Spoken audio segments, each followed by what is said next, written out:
Vivien Thomas. Vivien Thomas was born in Louisiana in 1910 and raised in Nashville, Tennessee. He dreamed of becoming a doctor, but the Great Depression stole the money he had saved for medical school. Still, even when the door to a medical degree closed, the gift inside him did not disappear. He began working at Vanderbilt University as a laboratory assistant for Dr. Alfred Blalock. But Thomas was never just an assistant. He had gifted hands, a brilliant mind, and the rare ability to understand surgery not only as science, but as a craft. He learned quickly, observed deeply, and mastered techniques that many trained doctors could not perform with the same precision. When Blalock moved to Johns Hopkins, Vivien Thomas went with him.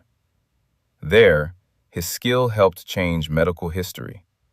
In the 1940s, doctors were struggling with a deadly condition called blue baby syndrome, where children were born with heart defects that kept oxygen from properly reaching their blood.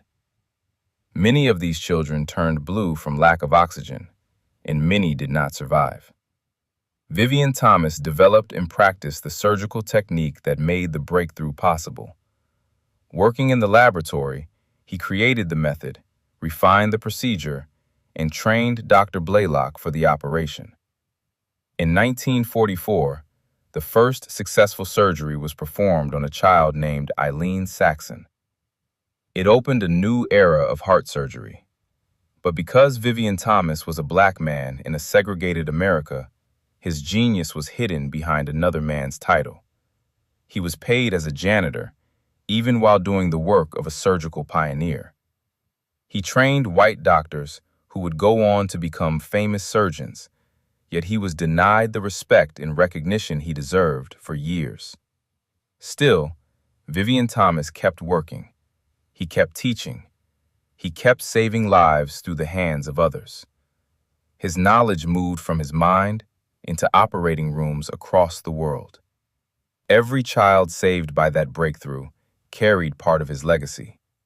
Eventually, Johns Hopkins recognized his contributions. He received an honorary doctorate and became known as one of the founding figures in modern cardiac surgery. DTOA. Reflection. Vivien Thomas represents the brilliance of the taken ones that history tried to hide in the shadows. He was denied the title of doctor, but he carried the skill of a master surgeon. He was denied equal pay, but his work was priceless. He was denied public honor, but his hands helped give children breath, life, and tomorrow. Vivien Thomas did not need a title to change medicine. His hands opened the heart of surgery, and his legacy still beats in every life his genius helped save.